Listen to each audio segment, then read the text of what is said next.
Yes, don't let this be the spectator part of the service for you. Just enter in and give God the overflow of your heart, because he's worthy of our praise. Amen? All right, let's sing together.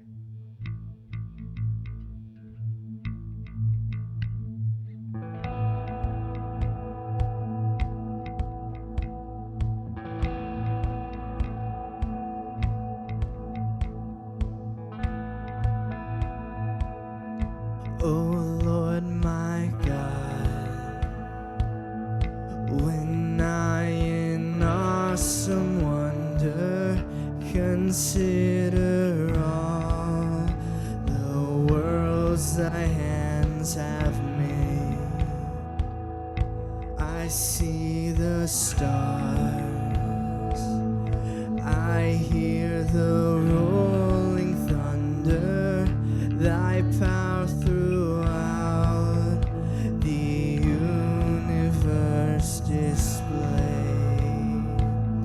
Then sings my soul, my Savior God, to thee. How great thou art, how great thou art. Then sings my soul, my Savior God, to thee. How great thou art, how great thou art.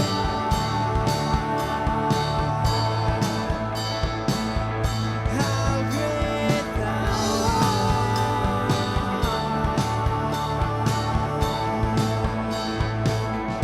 And when I think that God his Son not sparing sent him to die, I scarce can take it in,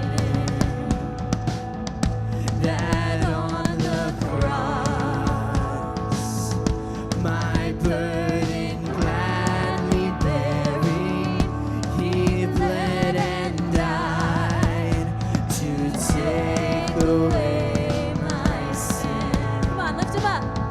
Then sings my soul, my Savior God, to thee. How great thou art, how great thou art. Then sings my soul, my Savior God, to thee. How great thou art, how great thou art,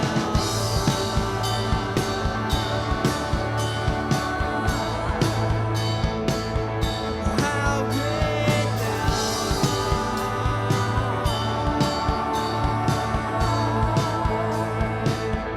When Christ shall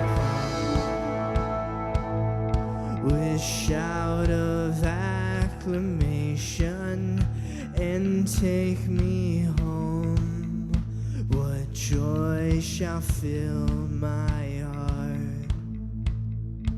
Then I shall bow in humble adoration and there proclaim, my God, how great thou art.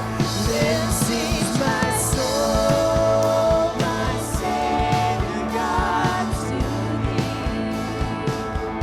How great thou art, how great thou art.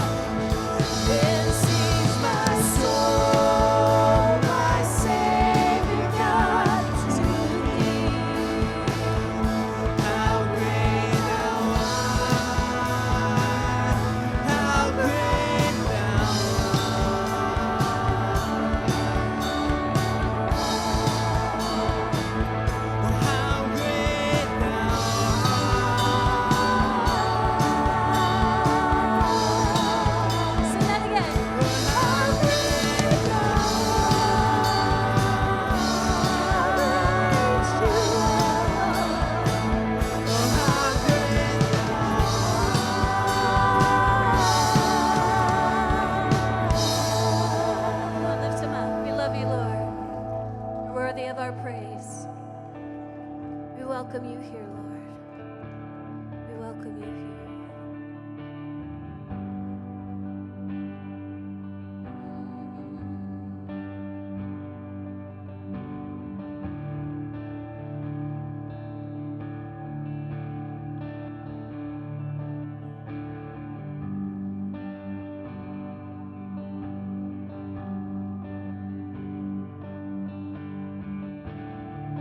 There's nothing worth more that will ever come close.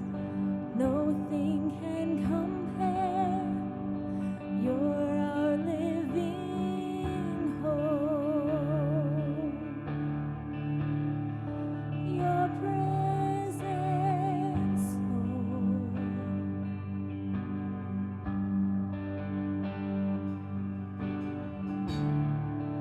I've tasted and seen of the sweetest of loves, where my heart becomes free and my shame is undone. In your presence, Lord.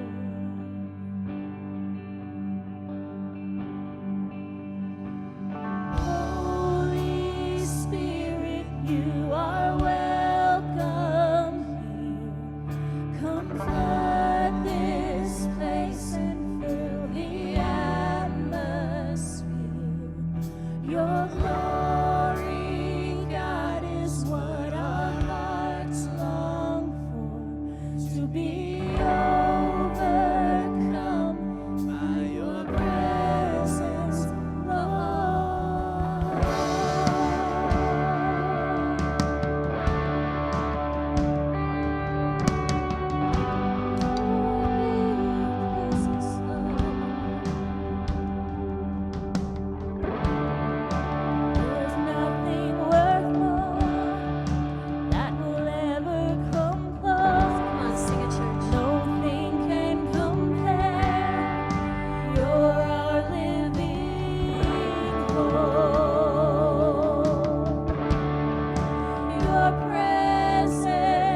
fullness of eternal promise,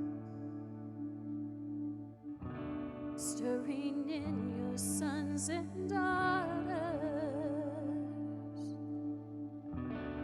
earth revealing heaven's wonders.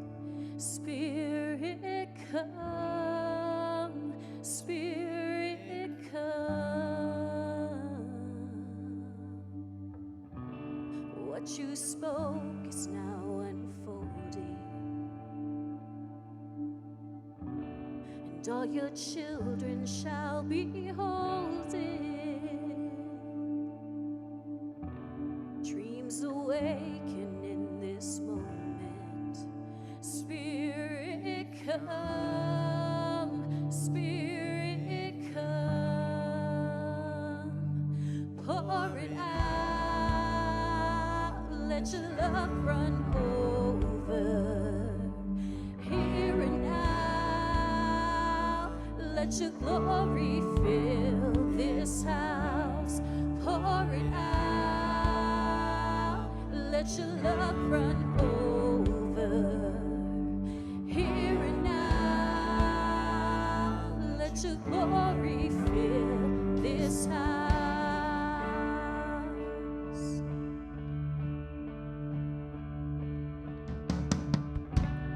Now the world awaits your presence, and this power is within us.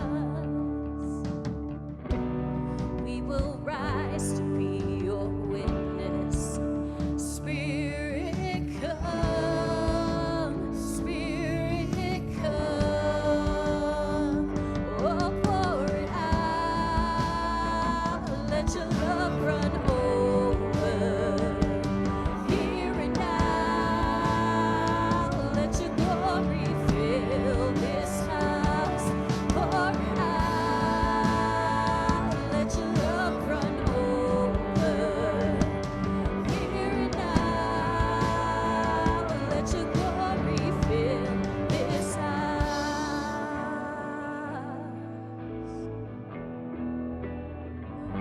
Let it fill every vessel,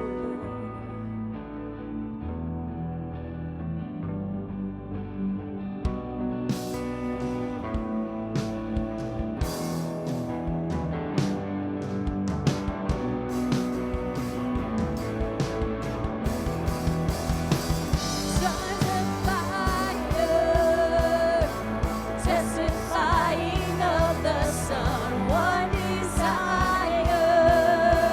Spirit come, speak revival. Prophesy like it is done, one desire. Spirit come, Sons of fire, testifying of the Son, one desire. Spirit come, speak revival. Prophesy like it is done, one desire. Spirit come,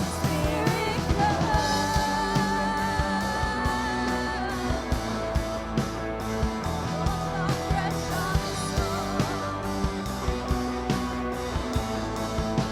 long to be close. Yes,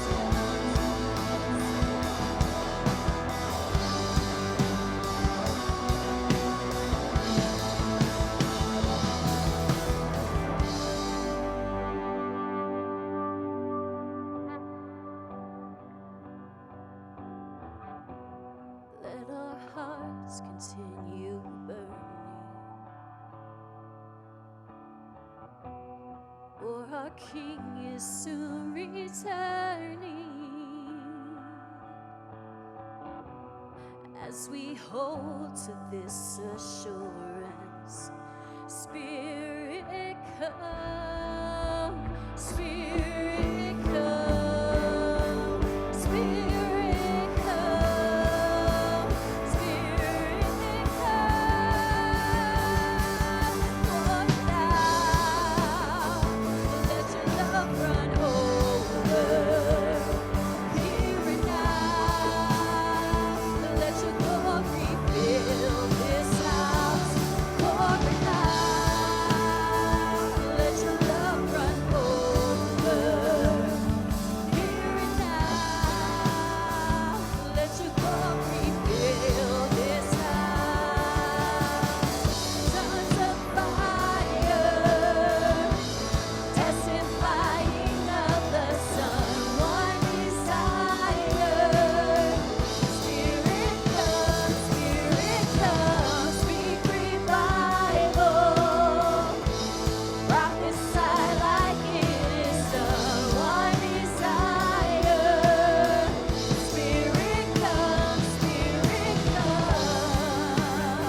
help us to be a church that's so hungry for you. That's so hungry for you that you will fill us to full and running over, God. And that means that we'll take that Holy Spirit out into the world with us, and that it will affect every decision that we make, God, in our homes, in our schools, on our jobs. God, that we'll be led by you, that we'll be so full of the Holy Spirit that even our knee-jerk reactions, even those impulses, will be controlled by the Holy Spirit. They'll be godly impulses. God, that's what we want. God, help us to be that church. Help us to be that church, God. We thank you for this time of worship. Thank you for the freedom that we have to gather together and to lift you high. We don't take that for granted, God. Thank you for this time. In Jesus' name we pray. Amen. Thank you all so much for worshiping with us. You may be seated. All righty. Well, good morning. Good morning. My name is Jason. I'm one of the pastors here at Grace Union Church. We are excited that you are with us here today. So when you're coming to a church, you're wanting to get a feel for it. You're trying to kind of figure out what the church is all about. And so what we really hope that you feel today is that Grace Union is a church that's all about encountering grace right where you are and then being moved by that grace towards all that God has for you. So you'll hear us talk about our 3 Ps. We pray together, we pursue together, and we party together. So hopefully you received a program on the way in, and that program has all types of good information about things that are coming up, calendar dates, so make sure to mark your calendars, and there are opportunities to pray together, to pursue together, and to party. So we're just excited that you're here. If this is your first time or first time in a while, I would invite you to fill out a connection card. Those are in the seat backs right in front of you. You can complete those with as much or as little information as you feel comfortable giving out, and then you can drop those in the offering bags when we pass those here in a few minutes, or you can exchange it for a free gift out at the Connect Center. We'll have a record of your visit. We'll drop you a note, say hi, and that's about it. So we're excited that you're here and happy to see you. So a couple of things that do want to draw to your attention that are in your program. Goliath Must Fall is our new series that we are starting today. And so we are super excited about this summer series. We really believe that this is going to be an opportunity for God to change people's lives and to break some of the chains of addiction and anxiety and fear. All of these things are going to be giants in our lives that we're going to be talking about. And so part of this is our Sunday morning times together. So we're going to be hearing messages each week, all kind of surrounded the story of David and Goliath. And we're going to learn kind of about the whys of giants. Like why do we have giants in our lives? Why is it that we allow things to kind of just take root in our lives that we really can't stand, but it just seems like this is just kind of how life is. And then in our small groups, that's going to be the second piece of it, is we're going to talk about the whats. We're going to go through different specific giants that we all struggle with. And so it's very important that you're here not just for the Sunday morning times, but you're connected to a small group. So in your program is a list of all of the small groups that we're offering. We've got them on Sunday mornings and Wednesday nights here at the church. So I'd encourage you to be a part of that. And then we're going to have some small groups that are offered throughout the week in people's homes. So those are all listed out there. We've got them on Sunday afternoons. We've got a couple on Sunday evenings. We've got a Thursday night group. So take a look at that. Feel free to contact any of those small group leaders if you need to know kind of, hey, where exactly do you live, or how do you get to your house, or tell me a little bit about the group. It's very, very important that you are connected to a small group in some form or fashion. So the cool thing about this is that each small group is going to be going through a very similar lesson each week. So if this first week Sunday night works, go to a Sunday night group. But then if, say, next week you're busy on Sunday night or you got something going on, you can go to a Wednesday night group or a Thursday night. So really, it's really important for you to get connected to a group and to know the folks that are in that group. But if you miss a week or whatever, feel free to jump into another group because that way you're getting each week there for you. So we want you to just build relationships with the people in the group, get to know each other, and really dig in to those discussions and how we kind of wrestle through with those giants. So kind of a two-parter there, not just Sunday mornings, but we want you to get connected to a small group. That's really, really important. So take a look at that. Also, the small group books. We have completely sold out of the small group books. I never had that happen before. So we have ordered some more. I know there are a couple people that were asking about it this morning. So we have ordered some more. They will be here by Wednesday night. So if you are interested in getting one of those small group books, come see me Wednesday night. We will have more books available for you. I thought I ordered enough, and we sold out, which is a very, very good problem to have. However, you don't have to have the group before you go to the, or have to have the book before you go to the group. So don't skip the first class just because you didn't get a chance to get the book. We want you in the group. This Friday, regional house party at Ricky and Kelly Pipkins. So we're excited about that, and this is a luau theme, if I am correct, which I don't. They're serving their. Okay. All right. Well, they're serving somewhere, but luau theme house party. So all the information is there in your program. We do these house parties periodically, and we try to kind of stagger them throughout the community. So that way there's one that's close to you. We want you to attend these. There is no set agenda for this. This is just kind of bring a dish to share if you can. If you can't, that's okay too. And it's just really an opportunity to party, just to hang out and get to know each other, build relationships, because we firmly believe that that is a vital, vital piece in your spiritual growth. So connect to a small group and also attend the house party this Friday. And then the last thing I do want to let you know about is there are some church planners, Gamal and Amal Gurgis.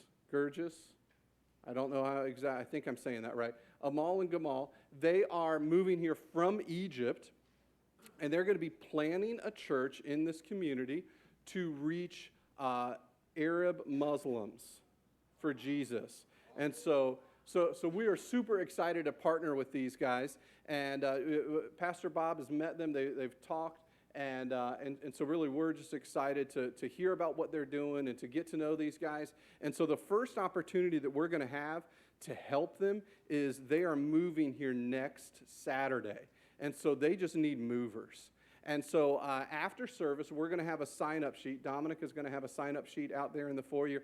If you are available to help move, just lift boxes and all of that kind of stuff, we're going to meet here at the church at 11:15, and then we're going to head over there. We'll be at their new place by noon, and then we're just going to help unload and unpack and all that kind of stuff. And it's just a great way to get to know these guys, connect with them, support them. So they, don't really have a lot of connections here in the community yet. So we said, hey, we can at least help you move and unpack and all of that. So just a great practical way to help these guys. And so we want to be well represented and help move. So more hands we've got, the quicker it'll take. But we're thinking maybe a couple hours next Saturday. So we'll meet at 11:15 and go help these guys move. So if you have questions, see Dominic after the service. He'll have a little sign-up sheet out there. So with that, we'll invite our ushers. We'll receive our morning tithes and offerings. So thank you so much for your faithfulness in this area.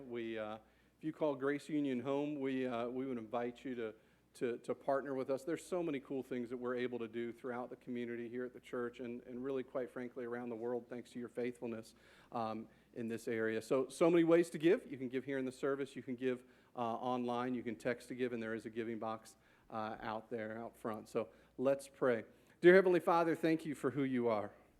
God, thank you that you choose to have relationship with us. God, thank you that we can be your hand extended to this community, God, to shine a light for your Son and for the salvation that you offer through Jesus. God, I pray that today as we dig into a new series and as we start to think through and learn and wrestle with some of these giants that are in our lives, God, I pray that you will open minds, open hearts, God, and change lives today. God, I pray that just as you've been with us in worship, that you will continue throughout this service. God, give Pastor Bob the clarity of mind and the words that you've laid on his heart, God, so that he might share with us, God, and that we'll lean in and we'll learn more about this, and God, that we'll be honest with ourselves, God. I pray, Lord, today that we can leave differently than how we arrived. And we ask all of this in your Son's name. Amen.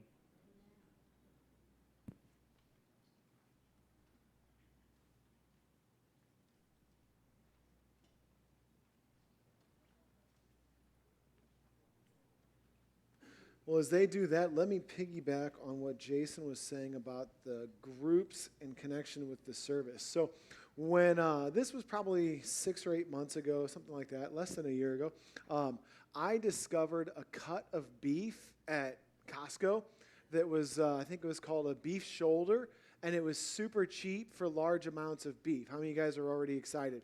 And so I thought, here's the thing. I'm done spending money on lunch and going out to eat.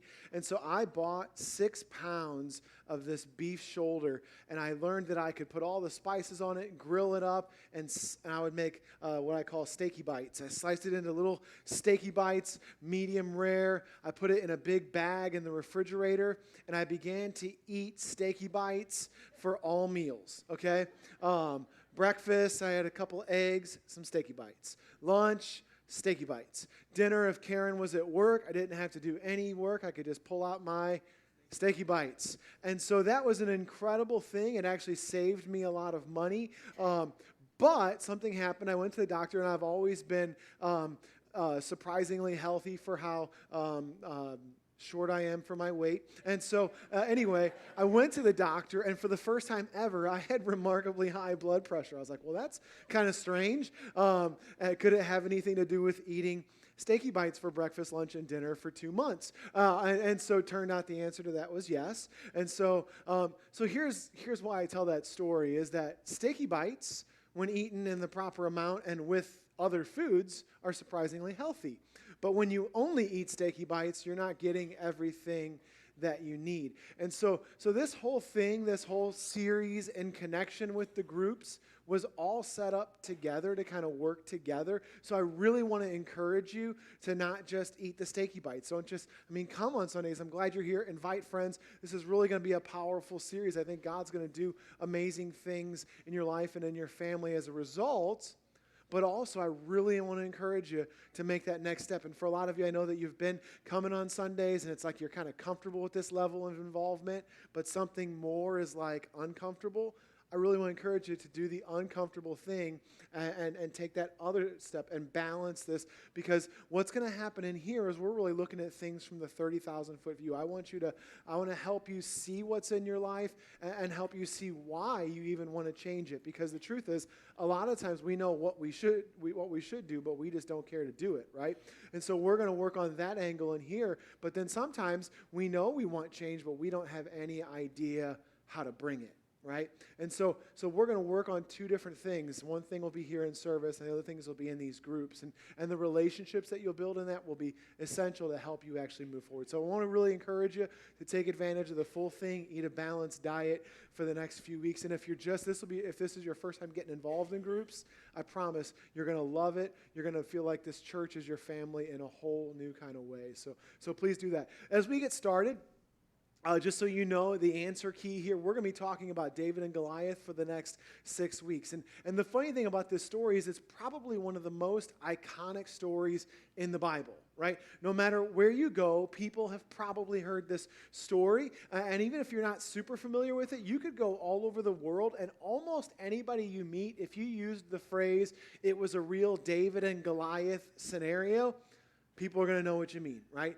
They know it's going to mean like victory against all odds, the little guy taking it home, that kind of thing. But in case you're not super familiar, I want to give you the quick version. So there was the country of Israel, and this story actually takes place about 1,000 years before Jesus. So that's about 3,000 years ago from today, okay?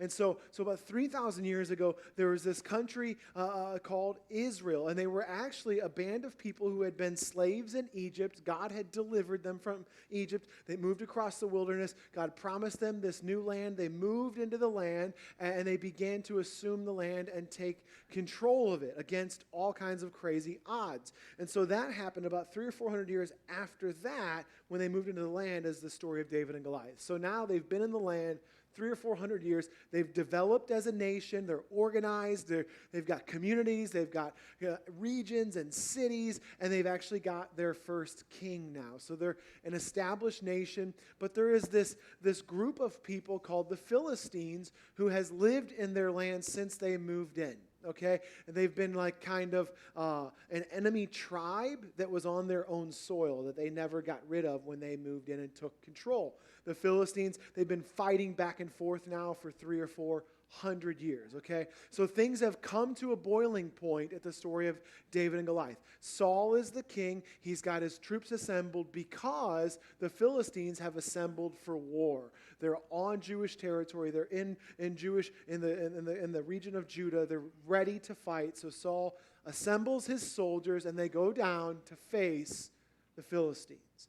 They get there, and there is this guy who is 9 feet tall. He is the biggest thing any of these guys have ever seen, all right? And you've probably looked at Guinness Book of World Records and seen there's been other people that size throughout time. And there was this kind of family line almost of giants that existed in this area at this time, and he was one of those guys. And so he was huge. And you can imagine in that age, in that time, violence was king, right? And so he was the man. And so he was a warrior. Everyone knew about him. He was iconic. Everyone knew Goliath. He had killed so many men. Everyone talked about, there was just stories about Goliath. So they line up for war. Goliath walks out. They're all terrified. Goliath says, hey, instead of all of us fighting, why don't you guys pick a guy? We'll pick a guy, I don't know, maybe me, and we'll fight each other. Whoever wins the whole war. So if your guy kills me, yeah, right, then all the Philistines will willingly be your slaves forever.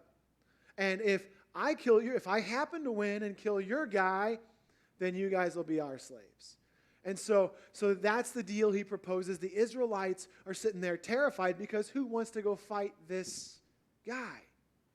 Not only is he huge, but he's been killing people since he was a kid for fun, right? And so they're all looking around. I ain't going to do it. And so every day, this is going on for 40 days, the Bible says. He comes out twice a day, in the morning and in the evening, shouts insults, proposes the challenge, and waits. And nobody steps up. So King Saul is saying, listen, we got to do something, guys. We got to get a guy. And so he's okay, the guy who fights Goliath and wins never pays taxes again. No one volunteers, right? How many of you guys are like, I'd already be there? And then the next one's like, he goes, okay, that didn't work. So whoever fights Goliath and wins, not only does he not pay taxes forever, but he gets to marry my daughter, right? You can't raise your hand if you want to do that one. You'll be in trouble. And so anyway, that's going on and on. He's offering all this stuff. Nobody steps up because they're like, no, it's a death sentence. So in walks this kid, David. He's probably either a young adult or an older teenager at this time. He's been watching his family's sheep. He's the shepherd. His brothers are older. They're in the army. Dad says, take some food to your brothers. So he brings some food. It actually says he brought cheese. I don't know why that detail was important for you to know, but the Bible said it, so I'm telling you. So he brings some cheese for his brothers who are at battle. He shows up there. He's handing out the cheese, and all of a sudden he hears this guy walk out and start screaming stuff at his brothers and at the rest of the soldiers. Same drill, same stuff. And David's looking around. Well, who's going to go fight? Like, are you crazy? He goes, oh, come on, guys. Someone's got to go fight this guy. And David eventually says, well, if you guys won't, I'll go do it. They say, shut up. You can't do that. This guy's been killing people for fun. I mean, this is just like a Tuesday for him. You can't go kill this guy. And David says something interesting. He goes, no, I don't think I can kill him. But check this out. I've been a shepherd for all these years. And 2 different times this happened. One time, a bear attacked my sheep. And I wasn't trying to be a hero. I went and grabbed the sheep and was pulling it away from the bear, and the bear turned on me. So I grabbed it by its hair, and I just hit it. So I struck it, right? And it died. And he said, and then another time, a lion attacked our sheep. And I grabbed it and seized it by the hair. That was his system, right? Grab it by the hair. He must have had sisters. And so grabbed it by the hair, and he struck it, and he killed it. And he goes, listen, that doesn't make any sense, but it happened. And so God evidently delivered the lion and the bear into my hand, and this Philistine is not going to be any different. I wasn't able to do that, but I did it. And I'm not able to do this, but I'll do this too. And they go, okay. He's the first one to volunteer. And so then he asks, what's going to be done for the guy that does it, by the way? And they tell him, he's like, oh, bonus. I was just going to do it for fun. And so he goes out, and he's got a sling, because this is what he uses as a shepherd. You know, and slings don't look like this back then. They were just two long leather straps with a pouch in the middle. You'd put a stone in it, and you start to sling it, and you get it spinning as fast. And these guys got so good with this, and you'd let go of one of the straps, and that thing would hurl off at hundreds of miles an hour. And that's how they scared off animals. And so he's got his sling. He's like, I'm just going to do my thing. He goes out there. Goliath is infuriated. I'm going to tear you apart. I'm going to feed you to the birds. I'm going to all this stuff. And he goes, oh, okay, well, let's see. And so, Goliath starts charging him. He grabs his thing. He starts spinning it, lets it go. And one single rock flies at hundreds of miles an hour, hits him right between the eyes, and he's dead before he hits the ground. And suddenly, all the Israelites go, it's not all that impossible. David wants to make sure nobody thinks it's not over yet, so he pulls Goliath's own sword out, and he takes his head off with his own sword, just to show everybody it's not that hard.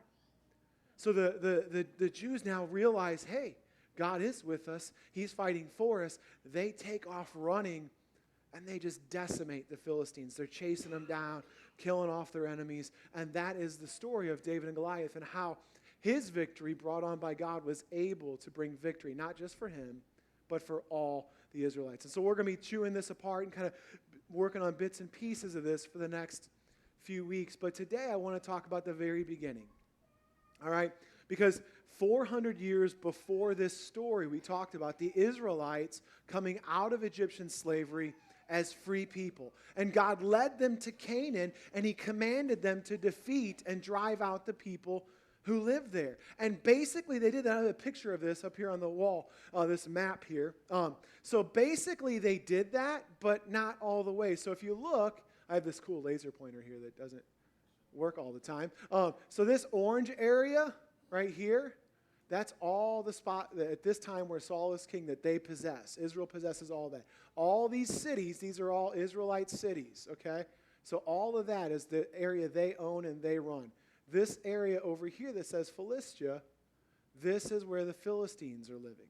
Now, when they moved in from Egypt, when they came in, took possession of the land, they were supposed to drive out everybody, get rid of everybody, and clean the slate. They didn't necessarily do that. When they first moved in, though, the Philistines were only living right over here in this area. There's some mountains. There you go. See the dot for a second. They were just over here. There were some mountains just before the coast, and they were just like some crazy mountain people living up on the coast and in the mountains. They weren't a threat. They weren't anybody serious. And then over the course of hundreds of years, while they settled the rest of the land, the Philistine threat slowly grew. They became more and more numerous, more and more numerous, more and more powerful, until this day where Saul is king, and you can see they're kind of like their own country now. They have 7 cities, right? They've moved far away from the coast. And this city right here, Soko, is where all the action today is happening. And that's firmly in Jewish territory. That is a Jewish area, but they now have an established city within Jewish area. And so that's kind of the setting here. And so what happened is when they moved in, they got down all the way to the region in the south here that's Judah, and they kind of said, these guys, we'll take care of them later. They didn't finish the job. They didn't drive them out. They didn't take complete control, and that's the source of all the problems that they're now having. Just because the Philistines weren't a big bother to them right then, they let them be. And now a few generations pass, and a few more generations pass, and it's gotten bigger, and it's gotten bigger, and it's swallowing up more and more of their own territory, and it's becoming a real threat. And so at this point of the story of David and Goliath, it's clear now that these two growing nations cannot coexist. Someone has to take control. And so it's actually the Philistines that made the first move. The Jews weren't even taking responsibility. The Philistines came to battle. They set up camp, and then once they did, the Jews began to respond. And so that's the setting, right? And so the Philistines make their stand, and there's actually this large hill. Oh, it's still working. There's this large hill over here and a large hill over here, and there's a valley in between. You have the Philistines on one hill, you have the Jews on the other hill in their battle camps, and this big valley in the middle is called the Valley of Elah. And that's going to be the site of the battle. And so that's the setting, that's what's going on. And I want you to see a couple of things really quickly. This area that's called Philistia, right, with these cities, is that smaller or is that bigger than this big orange area that's called Israel? It's smaller. In fact, it's about 1/5 of the amount of land. So you have the Israelites that possess 5 times as much territory as the Philistines. Now let's look at the cities. How many cities do you see over here? There's 7 of them. How many cities are over here? There's over 30.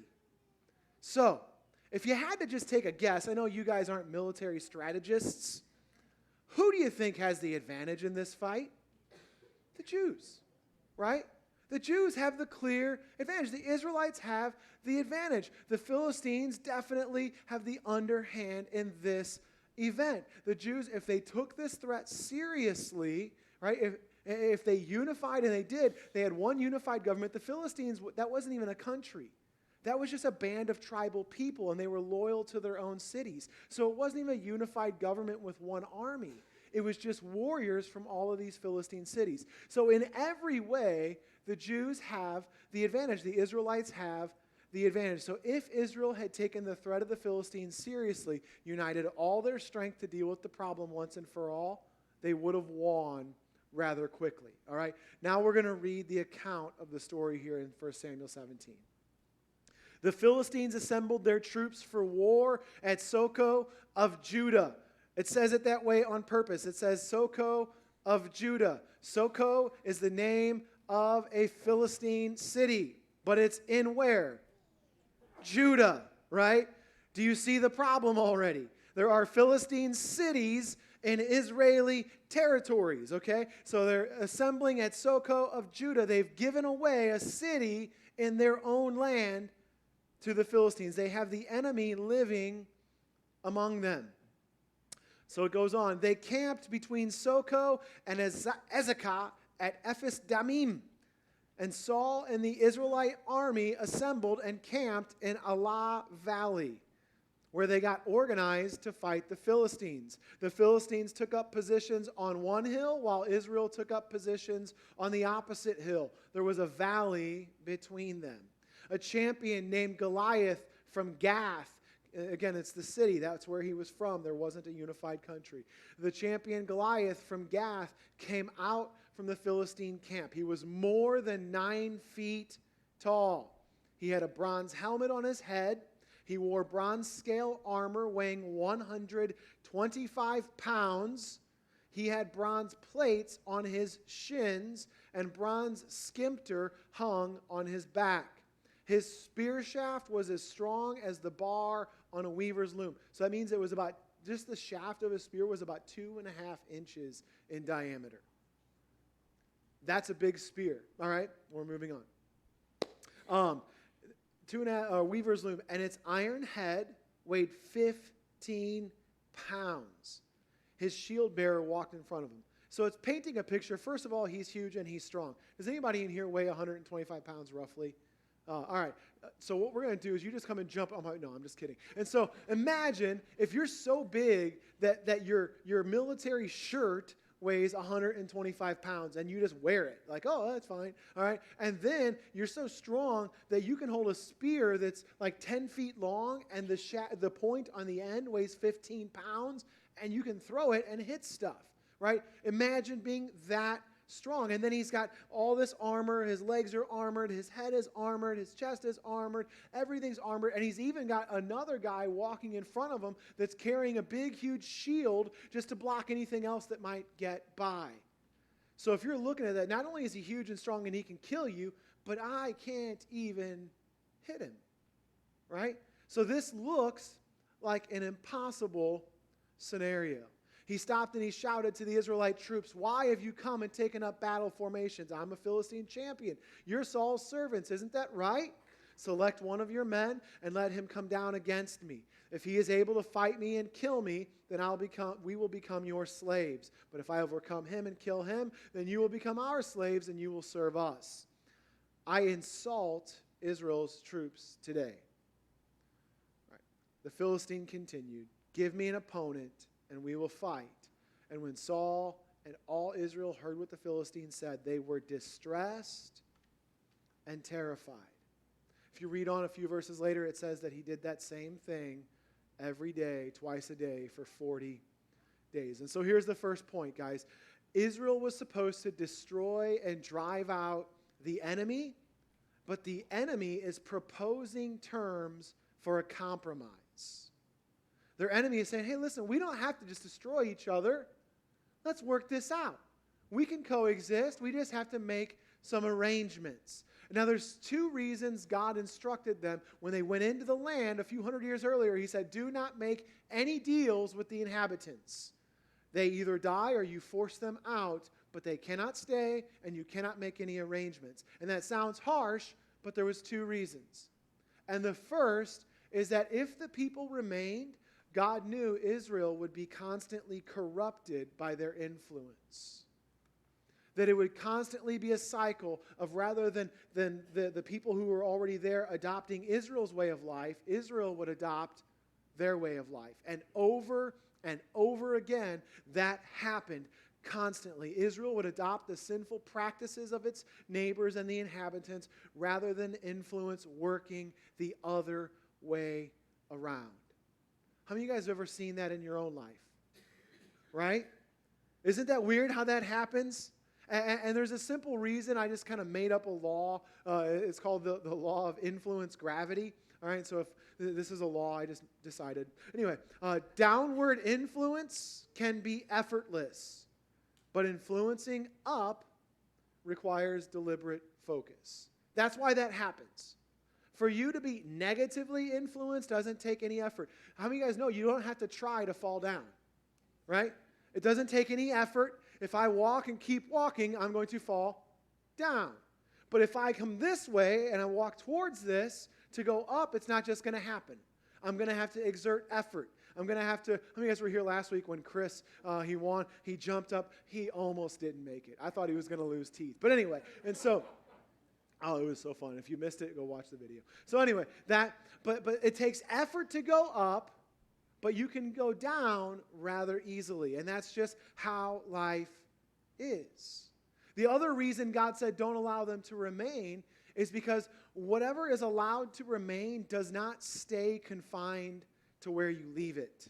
How many of you guys have children? You've learned this. If you say stay here, they always stay there, right? If you tell a kid in a store, stay right here, within 5 seconds, they're going to be everywhere but here, right? And that's just how life is. And the Philistines, they were becoming a problem because they were not staying up in the hill region where they originally were when Israel didn't care about them. They were spreading out. They were taking on more and more area. And here's a simple point I want to make is that when we have habits and tendencies and emotional hang-ups, maybe right now, they don't control major parts of our lives. Or maybe they didn't when they started, right? But if they remain in our lives over time, they will grow and have more and more impact in our lives. So fear and anxiety may only be a small issue for you now. It may only be an occasional thing now. Or that kind of sketchy use, the way that you're using alcohol to kind of get by or get going or calm down or whatever it is. Or if it's those pills that you're taking too many of, or you're taking pills that aren't even prescribed to you or whatever it is. If it's that, if it's you know, kind of you do a little smoke to kind of take the edge off, and it's okay because it's helping me cope. It's what I need to get by. See, listen, those things, they will not stay in their place. And if you say, hey, I just need this to take the edge off. I just need this to kind of chill out a little bit. You don't understand. And that's great. But if it starts here, within a few years, it's going to be here, and then it's going to be here, and then it's going to be here, and then you're going to hand it off to your kids, and they're going to hand it off to their friends, and it's going to go on, and it's going to go on. It will not stay, and it won't even stay with the original thing that you meant it to be. It's going to expand into other items and other problems for you. It's going to grow, and that's what the Philistines did. They started off in this area that was inconsequential, but over time, it takes on more and more real estate. And so within 300 or 400 years, these guys who were nothing but crazy hillbillies that nobody ever saw and nobody cared about, now they have cities in Israelite territories. And so maybe you're here today and you say, man, my life is mostly under control. And it's mostly positive. But there's that one thing that you don't really like to talk about. Maybe, like the Israelites, most of the country for you is under control. But there's that one area where enemies linger. And maybe it's even like this situation. Maybe you know you have a giant. And you've got this thing that you know, I try not to get that thing going because when it goes, it goes. And maybe for you, it's your temper.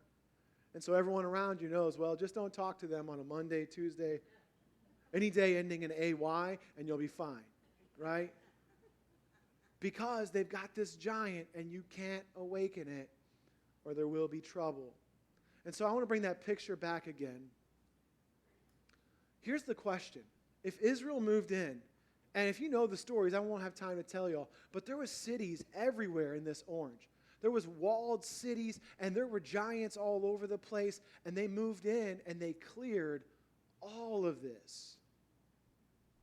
Wouldn't it have made sense while they were clearing all of this to just go ahead and clear this as well? Wouldn't that have made sense when you're already moving, you already got your fighting clothes on, you already smell bad? Go ahead and finish the job. Right? That would have made sense. But what if we're not all that different from Israel? What if we have little areas of our lives? We've got it mostly under control. But what if we have these little areas where enemies to us are still imposing their will on us? You see, in the 300 or 400 years following the conquering of the land, what was just a small, inconsequential band of mountain people has turned into a real threat. And so the next point I want to make is pretty simple, and you know this. The longer issues remain, the harder they are to root out. It's just simple facts of life. But yet we think about it in total. If I asked you that, you would say absolutely. But we think and act very differently, don't we? Sometimes we think one way and we act another way. So we know the longer it's there, the harder it is to get out, but we act a different way. We go, well, I'll get it tomorrow. I'll take care of that later. I'm busy right now. Life is kind of crazy right now. I don't want to focus on it right now. I don't want to think about it right now. But we know in reality that every day that exists in our life, it puts down more and deeper roots, right? And so generations earlier when the Jews settled the land, I'm sure they planned to come back and finish getting rid of the Philistines. But here's the thing. They're thinking, you know what? It's getting cold. Winter is coming. And I think in that area that means it's like 68, right? And so it's getting cold. Winter is coming. I got to get home and plant. That was a funny joke, and you guys didn't even laugh. I don't appreciate that. So anyway, it's getting cold. Winter's coming. I got to plant some seeds. I got to make sure there's a harvest in the spring. Plus, that's just so drastic. There's no need to be so drastic about it. But then the next season comes, and it's time to go out and fight. I just got engaged. There's a wedding to plan. And then there's a honeymoon. And then there's a baby on the way. And then they're raising kids, and they just never, ever got back out there to deal with those Philistines. How many of you guys have been there? There's that issue in your life that you thought a long time ago, this is not going to be there then, right? And you didn't picture yourself as a full-grown adult with this thing still in your life. Ouch. You didn't.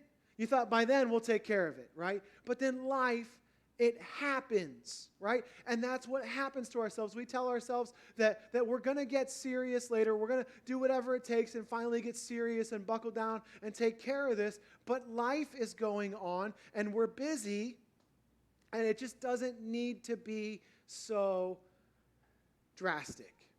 And so over time, we just get used to that thing being there. And listen, the Israelites would not have gone to fight the Philistines if the Philistines hadn't lined up for battle. They were just letting them stay there. They were letting them expand. They were letting them start new cities in their own land. And so we get used to it being there. Those people around us even accept it as part of who we are, and they begin to work around it too. And we get to where it's normal to have enemies multiplying within our own borders.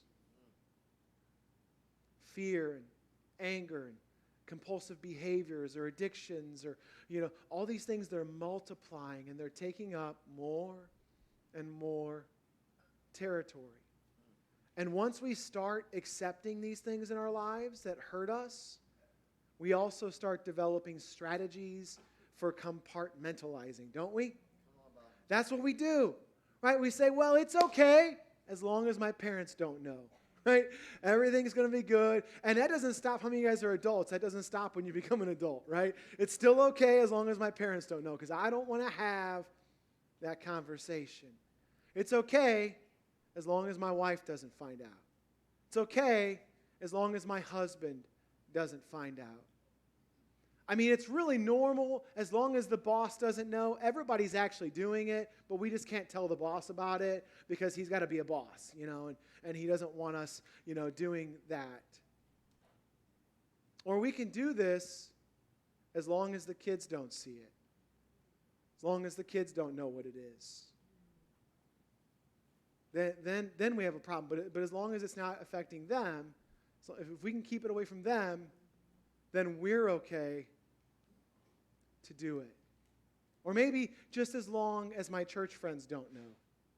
Or just not certain church friends, right? There's some church friends that we're okay with knowing. But when I was young, and I'm going to get myself in trouble here because my mother-in-law is here, but a couple years ago, well, more than a couple years ago, when my son was born, we bought a new house in the city. Well, it wasn't a new house, but it was new to us. It was 100 and something years old to everyone else. But anyway, and so we bought a house in the city. And if you know much about South St. Louis, you can have really nice streets, and then you can walk about 8 feet, and you can have a really bad street, okay? And so our house was really nice. It was very nice. But here's the problem, is that all the other streets around weren't very nice. And so that's how you get a good deal on a house. You just make sure that house is nice and everything else is sketchy. And so anyway, so that's what we did because I was young and I was in ministry. I didn't make much money. So this was a nice house for us. But here's the problem.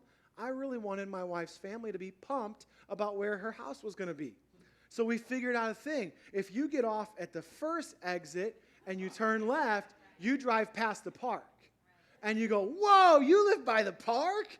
Man, oh yeah, this is a super great neighborhood. Man, we can play tennis, we can go fishing, the kids could play in the park, until like an hour before dark. And then we can do all of that, and then we go home, right? And as long as you take the first exit and you go through the park, it looks like I lived in a really nice neighborhood. But that's actually the longer way home. And the way that we always went when no one in the family besides us was with us is the second exit. And if you get off at the second exit, there were prostitutes, there were people selling drugs on corners, and that was actually only like a street away. And so we just had to always be sure which way we were going, depending on who was following us or in the car with us. And I think that's the first time that's ever been told publicly. And so anyway, I'll have to explain that away later. But you get the point?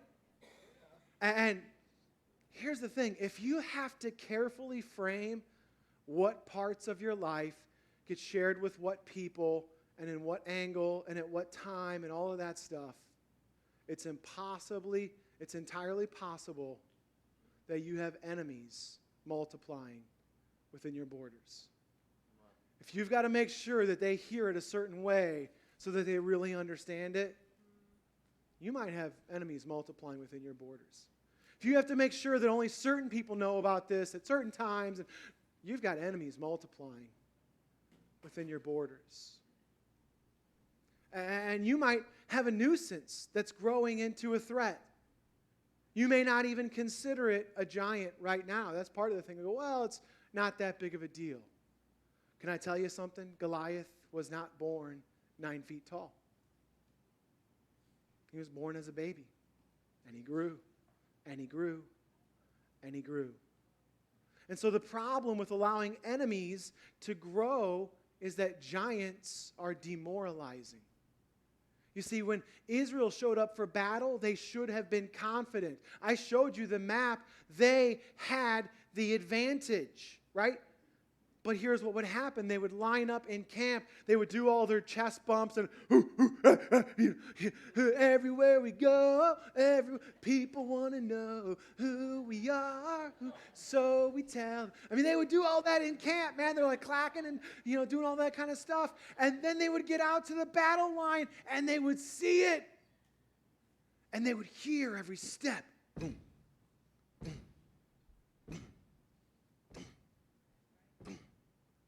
And they would hear his voice. And his voice, it sounded like a pack of bears running Harley Davidsons, right? And it just sounded insane. And they're like, what? And all of the, who we are, it's all forgotten, right? And they're just silent. And every man's heart turned to wax and his knees to jello. Because how could anyone beat him? He's a giant. You see, by the time an issue grows to giant status in your life, you have given into it and you've been defeated by it so many times that you look at it the way those soldiers looked at Goliath. How many times have you done it, right? When it's not happening, you're psyched up, man. You had your morning prayer. You're doing, that's it. Man, everything's going to be different. And then that thing calls your name. And you crumble again. And you're looking at it just like those soldiers at Goliath. And you say, who can beat this? Who can change this? And so maybe you've tried and you've failed at this thing so many times that you think it's impossible. And that's how those soldiers felt. And I don't want to leave you discouraged because the truth is, we're going to talk about this in coming weeks. If you could beat it yourself, you would have. But the answer is not you. And we'll talk about that more later, so we'll move on. So here's a question. How do we know when we have a giant? How do we know when this issue is a giant? So the first question we have to answer is, what's a giant? How many of you guys grew up in church ever since church has been invented, right? And so if you grew up and you're from a special kind of church, they would say a giant is a stronghold. How many of you guys know what I mean when I say a stronghold? How many of you guys hear that? And that sounds like a church word, but I have no idea what it really means, right? A stronghold is like a military place that was hardened. It would be like you'd have mountains at your back, mountains on your side, and one little entrance in that you can defend. That's a stronghold. Right? And if an army gets into a stronghold, you cannot take them out. And so that's what that means in your life, is you got this thing that's so hardened in, it's so protected in your life that you can't work it out. So if you have that background, a giant is a stronghold. If you don't have that background, it's a habit. It's an addiction. It's a pattern. It's something that we've just come to see as part of who we are. And maybe you actually started off in the driver's seat a long time ago. How many of you guys have a habit that a long, long time ago was something fun that you decided to do, right? And then as time goes by, you're not calling the shots anymore. Suddenly you find yourself and you go, whoa, when did we start doing this? I didn't even realize this was happening, right? And then eventually it's not even fun anymore and it just demoralizes you. And so that's what happens. We no longer even necessarily initiate it. And that is when you have a giant. And I want you to know, we don't have to be so shameful, because anything can be a giant. Maybe you're here and your giant is some medications that you just can't kick and you're misusing, but it can be anything. It's not just drugs, and it's not just alcohol that's misused. It's not just that stuff. A giant can be anything. You know, comfort and complacency for many of us is a giant. We won't do anything that's not easy. We won't do anything that we haven't done a million times. And so we're stuck. There's opportunities all around us. God wants to give us so much, but it requires something of us that we haven't done before. So comfort and complacency can be a giant. Fear and anxiety can be a giant. For many of us, binge eating might be a giant, right? And we just, we can control one thing. We can eat ourselves happy. We can eat ourselves not sad. We can eat ourselves to sleep at night. I figured that out a while ago. I learned this from someone else. Thanks for passing on the challenge to me. If you eat a big bowl of cereal right before bed, you can go, oh, I learned that. And you know what? You can also get really chubby. And so anyway, I learned this stuff. Man, I could eat myself to sleep. I could eat myself happy. And so for many of us, that's a giant. Alcoholism can be a giant. Well, you don't understand. I'm stressed out all the time, or I just got to relax. I just got to. For some of us, it's out of control anger. Everything makes us angry. Everything. For some of us, it's materialism. We just got to have things a certain way. We got to have this, got to have that. We're spending for pleasure, not for need. Listen, if spending is a pleasure for you, that's a problem. It's not supposed to be a pleasure. It's supposed to be something you do to fulfill a need. I need this, so I go buy this. Not I need this, so I go buy this. So we go on and on. I mean, the list of giants is endless, so we don't have time to say everybody's giant. But we start off with us using these things. But somewhere along the way, the leash gets turned around, and now the dog is walking us. And that is when you have a giant. There's an old saying, I've said it before, I'll say it a million times again. I don't know who said it, but it's this: sin will take you further than you wanted to go. It'll keep you longer than you wanted to stay, and it'll cost you more than you're willing to pay. That's a giant. Romans 6:15 and 16 describes it like this. It says, shall we sin then because we're not under the law? But in other words, because Jesus forgives us, should we just go ahead and not worry about it and sin? Because that's great. Here's the thing. There's no condemnation in Jesus Christ. So if you're a believer in Jesus, all that we're talking about today, it can hurt you, but not for eternity, because Jesus has forgiven you. And you're going to spend an eternity in heaven with him. And so you know the end of the story. So sometimes we go, well, it's okay because I'm going to go to heaven anyway. So it doesn't really matter if I continue to do this. But Paul answers that question here. He says, shall we sin then because we're not under the law, but under grace? By no means. Right? Modern translation, what are you talking about? Right? That line of thinking, he says, doesn't make sense, and here's why. Don't you know that when you offer yourselves to someone as obedient slaves, you are slaves to the one you obey? That seems obvious, but he's saying, listen, if you go up to Carrie and you say, Carrie, I want to be your slave, she's going to say, okay, here's some laundry, here's this, here's that, party time. And then when about an hour or two later, when it's no longer novel and you go, hey, guess what? That's not fun anymore. Don't so much want to do it. She's going to say, too bad. You're my slave. Go pick up the dog poop, right? I mean, just whatever it is. And you don't want to play anymore, but you've given yourself up. And that's what we do. When we go, well, it doesn't matter if I sin because Jesus is going to forgive me. You're offering yourself to this thing as a slave. And right now it might be fun and interesting and novel, but in a minute, it's not going to be. And so he says, don't you know that when you offer yourself to someone as an obedient slave, you are slaves to the one you obey? Whether that's slaves to sin, which leads to death, or to obedience, which leads to righteousness. So here's the thing as we kind of wrap this thing around. Goliath is now dictating the terms of life to the Israelites on their own land. He's telling them how it's going to go. Even though Israel has the military advantage, Goliath is setting the terms for them. He's saying, listen, here's what we're going to do. Here's how it's going to work. Here's what's going to be. And it doesn't make any sense. And so the question is, why are they considering this? Well, first of all, their fear has caused them to believe that Goliath is in control of this exchange. Just like you, you've lost to this thing so many times that you believe that it is in control.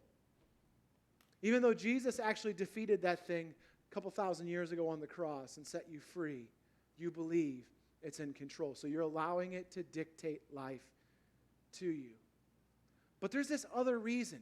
Maybe the prospect of what slave labor could do for them has them curious, because the command from God was just to go out and attack. So they actually did them a favor. They assembled. So the Israelites, if they were obeying what God said, they would go out and attack them because it's easier. They're all in one place right now. They can do what God said. But instead they say, oh, wait a second. What about not destroying the Philistines? What if we keep them around and we just kill one and then we get to keep the rest of them as slaves? What could we accomplish if we had all these strong guys here serving us as slaves? I know it's not what God said. I know it's not what we were told to do, but think of all the benefits. And how often do we fall for allowing things to remain in our lives because we think, if I can just keep this under control, it'll serve a purpose. I know it's not really how it should be. No, it's not really God's plan. No, it's not technically right or legal, whatever it is. But if I can have this, it's going to serve a purpose. If I can make this giant my servant, think of the fun or the comfort or the pleasure or just the ability that I'll have to numb the pain. It will work if I can keep it tame. If I can make it serve me. You guys have figured out yet, you can't tame it. It will not be tamed. It will not serve you. So for whatever reason, though, this one man who's part of the minority clan here is dictating to God's people what should be done on their own land. And so I want to just make this really clear, guys. When our issues begin to reorder our lives, we have a giant. When your life begins to be molded around that thing, you have a giant. When people in your life confront that issue and you let those people go, rather than dealing with that issue, you have a giant. When you begin mentally planning your day around getting one more of those, getting one more pill, getting one more drink, getting one more opportunity to do this. If so-and-so's coming over at such and such time, so I got to do it now before they get here because they'll see it, they'll know. You have a giant. When fear or anger begin to dictate how you act or what you will or will not do or who you will or will not be around, you have a giant. When you're planning how to sneak things that you bought into your house and into your life without tipping off your spouse, you have a giant. When you won't do anything new or worthwhile because you're just comfortable how you are, you have a giant. You see how that works? You see how that giant is reordering your life. How that giant is this little thing in your life, but it's calling the shots. It's dictating the terms for you, for your whole life, on your own territory that God has given you to rule and be free in. You see, anytime you have one area that should be this simple little area of life, but it's seeming to have all these ripple effects into every other area of life, it's quite possible that you have a giant that's beginning to throw his weight around. And so I know some of you are right where, because you're right like me. This is just how we are. Some of us are asking, is this really a giant or is this just a nuisance? How many of you guys have already thought that? It's not technically a giant yet, right? Hebrews 12:1 says this, "Therefore, since we're surrounded by such a great cloud of witnesses, let us throw off everything that hinders and the sin that so easily entangles, and let us run with perseverance the race marked out." It's saying God has this incredible journey marked out for you, and there's all these things that are hanging on you as weights that are slowing you down, and they're tripping up your legs, and he's saying, you know what you should do? Whether it's a giant or not, you should just take all that stuff off and put it down so that you can run the race that's been marked out for you. So if we're asking, is this actually a giant? it probably shows us that we actually have the wrong intention from the beginning. So if you're asking, is this really a giant? What you're really asking is this bad enough yet that I need to take care of it now? That's what you're asking. But listen, all nuisances, if left to grow into giants. And the longer they grow, the harder it is to kill them. So if we're wondering if blank thing actually qualifies as a giant, then we should just go ahead and set our sights on allowing Jesus to take that thing from us. Because it's slowing us down, it's weighing us down, it's tripping us up, and it's keeping us from running the race that he marked out. So the last quick thought, and I'm going to invite Colton to come and play something for us, but God has set you free. Do not accept anything less for your life. I'm going to say that a couple times. I want you to just look and really hear that. God has set you free. What Jesus did 2,000 years ago was to free you. Don't accept anything less for your life. God has set you free. Don't accept anything less for your life. You see, when God freed the Israelites from Egyptian slavery, he decimated Egypt. He led them through the wilderness and into a land that was filled with giants and fortified cities. He empowered them to win impossible victories and achieve a power that was legendary. Right? I mean, when they moved into the promised land, they started doing things that nobody had ever heard of. Everywhere they went, the fame of the victories of the God of Israel, it went ahead of them. Everyone knew about this band of slaves who had toppled the greatest empire of their age, Egypt, and then they wiped out fortified cities like Jericho without ever swinging a sword. They defeated armies hundreds of times their size. Gideon led 300 men to kill over 100,000 soldiers, right? I mean, they were doing things that nobody dreamed possible. That was their legacy. That's how God set them up. That's what God led them into. They walked right into a land after defeating all these people that had already been built up. A land that had been made rich and beautiful by the people who had lived there, and God gave it to them as a gift. They harvested fields they didn't even plant. They occupied homes and cities they didn't even build. Imagine that generation going from a life of complete slavery in Egypt into a life of such freedom and blessing and just walking right into it. And that's what God did for them, and that's what he did for you through Jesus on the cross.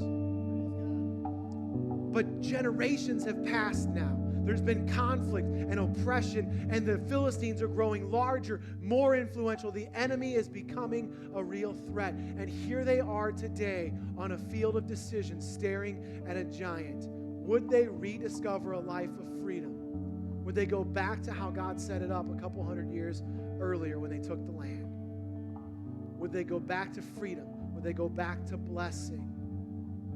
How they respond to this giant will determine the answer to that question. Slavery and destruction, or freedom and blessing. The choice is bound up in their response to Goliath. And the same is true for us. Will you go on this journey? Will you let God make clear to you what the giants are in your life?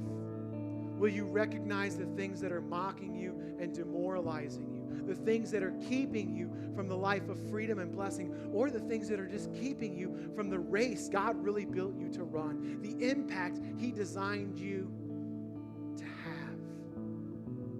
So I want to really encourage you, join a group, walk through this whole thing with us. Figure out what it looks like to invite Jesus up to the battle line to be your David. That's the coolest part of this story. We're not David. Jesus is David. He's the one that takes the enemy down. He's the one that cuts the head off the enemy and the giant in your life. Will you invite him to bring your giant to the ground? And as we go through this isn't going to be another one of those pep talks that you've gotten throughout your life. Come on, you can do it. Just try harder. Just do a little better. Just get back on that horse. You can do it. No, you can't. But he can. And he has. Jesus will be your David. He will be the hero in your story. He will set you free. You just have to allow him into the story, and you have to invite him onto the battlefield and then follow his lead. So here's what we're going to do. I'm going to ask you guys all at the same time to do this because I don't want anybody to feel funny. All right? And so on the seats in front of you, there's just lots of different kinds of paper. There's offering envelopes, there's connection cards. So what I want you to do is just reach out, grab one of those, and grab a pen. And we'll all just do it. And then here's what we're going to do.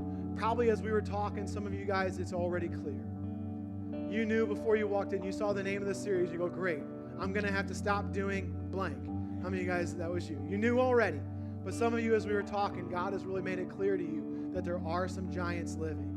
And so here's what I want you to first understand that if you're in Jesus, none of that condemns you. There is now no condemnation for those who are in Jesus. You're right with God because of what Jesus did, not because of what you can do. And so there's freedom.